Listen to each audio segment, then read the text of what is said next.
रउआ लोगन जगह शादी कइल बाड़े एकरा के भगेड़ुआ शादी कहल जाला। भोजपुरी भाषा में भगेड़ुआ शादी कहल जाला। तो भगेड़ुआ शादी के रउआ लोगन बढ़ावो देतानी लगन कि कुछ कम कर? हम तो भाभी के बाजू खरीदे खातिर चानी के आई रहनी, खरीद के लेके गईनी का जी ने चाची का सिकैली का ना अगर ना हमरा घर में झगड़ा करती ना हमार भाभी ना हमनी के भाग रहती सन। गहना उनका लगे बा भौजाई के लगे आ माने दोसर तीसर के लगे कहत लोग कि गहना लेके भाग गइल बिया। फिर रउआ लोगन के मन ना करेला कि जैसे हमनी के अरेंज मैरिज शादी हुई तो धूमधाम से शादी हुई, माता पिता का आशीर्वाद लेके ससुराल में जाके आदमी बढ़िया से रही। वैसन तो मन रहबे कइला, अब वैसन मन रहबे कइला, लेकिन घर के लोग होखे ना दिला सन। हमारे साथ जो महिला अभी खड़ी है, जो औरत खड़ी है, ये ना खेसारी के टैटू वाली है और ना ही पवन सिंह के टैटू वाली है। ये टैटू वाली है मनीष कश्यप सन ऑफ बिहार, जिसको आज मनीष कश्यप के नाम से आप जानते हैं, जो कि किसी परिचय का मोहताज नहीं है। मनीष कश्यप और पूरे बिहार नहीं पूरे हिंदुस्तान में वो अपना परचम लहरा चुके हैं। आइए इनसे हम खास बातचीत करते हैं कि आखिर ये मनीष कश्यप की टैटू वाली कैसे बन गई, क्यों बन गई, इनसे खास बातचीत करते हैं। क्या नाम हुआ आपका? प्रीति प्यारी। प्रीति प्यारी जी, ये बताइए कि जरा जूम कीजिए इनके हाथ पे कितना जबरदस्त तरीका से मनीष कश्यप का ये टैटू बनाई हुई है। देखिए मनीष कश्यप का टैटू बनवाने का रीजन क्या है, आप बताइए। जैसे भी मनीष भैया के मैंने भगवान समझी ले ऐसे हम टैटू बनवेले बनी आ मनीष भैया के हम इतने कहम कि मनीष भैया हमके मैंने आगे में बढ़ाई कि रोवा जैसन काम करी। अच्छा, हाँ मतलब कि मनीष भैया जैसन काम करे के। हम सिर्फ मैंने मनीष भैया खानी हमके खेसारी पवन खानी काम नहीं करे के। अच्छा, तो मनीष भैया तो बदल गए, रहुआ बदले के बका ना मनीष भैया कभी नहीं खन बदले, अभी भी ना बदले, कबू ना बदलियन, ऐसे भी हमू ना बदले। काहे माने बदले, वो भी अपने मम्मी पापा के बात माने, मम्मी के खाली मैंने बात मान ले बनी कि मैंने थी वो सब मैंने ना उठनी है। हाँ अच्छा, ये बताएं प्रीति जी कि रउआ लोगन के लव मैरिज भइल, बहु भाग के मंदिर में शादी करल में का ये उचित बा? कि भाग के शादी कइल का माने समाज खातिर अच्छा बा? ना समाज के अच्छा भी नहीं खे, कोई भी खातिर अच्छा नहीं खे, हमनियों खातिर भी अच्छा नहीं खे, लेकिन मजबूरी से हो गइल बा। अगर ना हमरा घर में झगड़ा करती ना हमार भाभी ना हमनी के भाग रहती सन। अच्छा, हम तो भाभी के बाजू खरीदे खातिर चानी के आई रहनी, खरीद के लेके गईनी का जी ने चाची का सिकैली का ना ओकर बाद छत पे चढ़ गई भाभी आ कहत रही कि तू विश्वजीत के संग। ई तो मैं सही बात बा, ठीक बा रहनी, लेकिन झगड़ा तो ना करे के चाहिए। हाँ तो वैसे मैंने खीस में निकल गई इतने टाइम पर 5 बजे वहाँ उनके सामने एगो नाइटी पर फिर भी मैंने बदनाम कैले वालों गहना गुड़िया। लेकिन जहिया जे अपने पैर पर खड़ा होके मैंने पैर पर तो खड़ा बनी मैंने आगे में बढ़े तो उनका लोग उनके गहना मैंने हम खरीद के दे, ऐसे भी हम दे उनका उनके गहना उनका लगे बा भौजाई के लगे आ मैंने दोसर तीसर के लगे कहत लोग कि गहना लेके भाग गइल बिया। अच्छा, वो वजह से रोक देने कि जब हम स्टार बन जाएं, पॉपुलर हो जाएं, ओकरा बाद जब पैसा कमा लगम तो वहाँ लोग के गहना हम खरीद के दे देम। हाँ वहाँ के गहना हम खरीद के दे देम आ मनीष भैया खानी हम काम करें मैंने गरीब आदमी के मदद करें, समाज के सेवा करें। हाँ लेकिन हम तो अपने बारे में अभी भी नहीं सोचा था, कबू ना सोचे आगे पहले हमारे समाज में मैंने गरीब आदमी ओकर बाद से। अच्छा, तो कहीं ना कहीं टैटू बनवावे का पर्पज बाटे कि जैसे सोम्या पोखरवाल खेसारी लाल का टैटू बनवा के वायरल हो गई, वैसा ही वो वायरल हो गई ना। अगर ओसन करे के तो जाके मनीष भाई के मैंने पांजा में पकड़ कर हम मैंने तो रोज से प्यार करी लहाई करनी, लेकिन ओसन हम अकेला के बात ना प्यार मत करम, कहे कि प्यार तो पूजा पांडे करते हैं।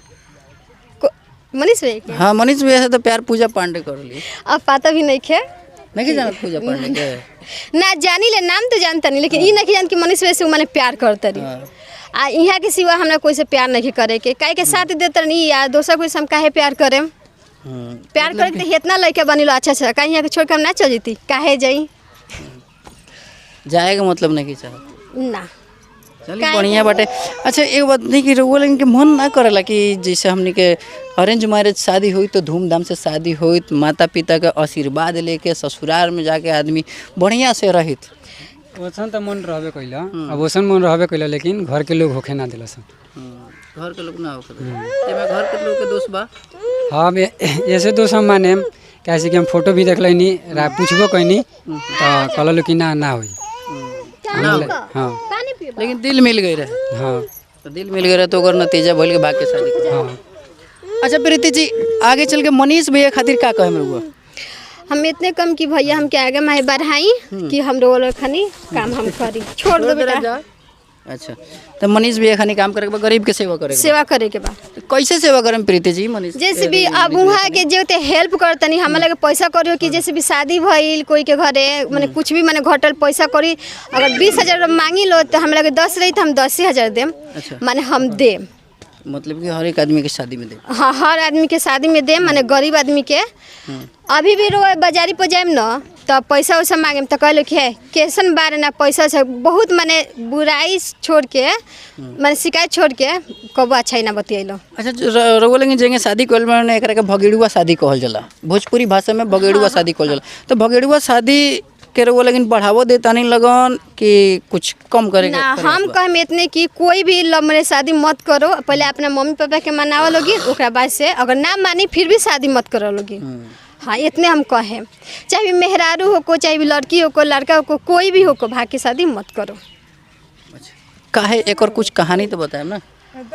अगर भी माने जैसे भी अच्छा आदमी घर द्वार मिल गल तो ओकरा खातिर ठीक बा, अगर हमनी खानी घर द्वार मिली न उ लड़की के जिंदगी बर्बाद बा। अगर लड़का हाँ अगर लड़का अच्छा मिली तो ओकर साथ निभा दी, अगर लड़का अच्छा ना मिली तो उ साथ कबू ना निभाई। हमने गाँव में किन्हू जना माधोपुर के हम कहतनी किन्हू जना हेल्प नहीं खन कैले। समय कमजोर होता सब कोई ताना मारे, अभी भी रोल आयल बनिलो नो तो कितना आदमी बतियात हो कि हमने सुन के बुराई, कोई अच्छा ही ना कहतो कि, लेकिन हम हो के लेकिन मनीषे भैया के थी माने नाम पे हम माने कोनो काम करे वायरल हो। हाँ तो यहाँ के बानी प्रीति प्यारे जी और मनीष कश्यप के टैटू, अब तो यहाँ के नाम पर गल बा मनीष कश्यप के टैटू वाली। सही बात बोलते हैं ना, मनीष कश्यप के टैटू वाली यहाँ के नाम पर गल बा। यहाँ के रील वीडियो बनावे नहीं, प्रीति प्यारे इंटरटेनमेंट चैनल पर यहाँ के वीडियो अपलोड होला। रउआ लगिन कई बातचीत कैसन लागल कमेंट करके जरूर बताएं हम लोगन, और इन यहाँ के चैनल प्रीति प्यारे इंटरटेनमेंट पर जाके इनकर वीडियो यहाँ के वीडियो देखे हम लोग अच्छा लगे तो इनका सपोर्ट कर लो, ताकि मनीष कश्यप के जैसन बहुत बड़ा फैन बनी, और बिहार ना पूरा हिंदुस्तान में मनीष कश्यप के बहुत लोग फैन बढ़े, तब बाकी इनका चैनल के विजिट करी लोग और इहों के आगे बढ़ावे के प्रयास कर जाओ। चलते चलते जे राउर वीडियो देख रहा बा दर्शक ओकरा का कहे? जो बोलिए हम ये कहें कि हमके आगे पड़े बढ़ाई लो, हमके प्यार और दुलार दी लो, कि हमके आगे पड़े बढ़ के हम लोग हमके ऐसा मने काम करी सन, रउआ लोग के सेवा करी लो। एगो बात और पूछे का हम चाहते नहीं कि रउआ लेकिन के जैसे शादी के लिए रउआ कहते नहीं कि हम मदद करें, तो का अगर कोई लवर कोई लड़का और लड़की भाग के शादी करता और ओकर दासा रउआ लगिन के जैसन हो जाता तो का ओकर मदद करम रउआ? ना ओकनी के मदद ना करे, मदद करो के हो कि तो कहम कि पहले जाके अपन माने सास ससुर हो के ओकर पहले गोड़ पकड़ लो लोगिन। अगर माने वाला हो कि तो मान जाई, अगर ना माने वाला की तो अपन भाई देखा लोगिन, एमे तो कोई लेकिन हम ओमे ना सहारा देम। बाकी यहाँ के बातचीत हमारा शादी कैसन लागल कमेंट करके जरूर बताएं हम लोगन, और खास कर भगेड़ुआ शादी आप लोगों से रिक्वेस्ट है कि भगेड़ुआ शादी ना करी लो। तब तक के लिए बने रही हमारे साथ, देखते रहें जनराज TV.com। जय हिंद, जय बिहार।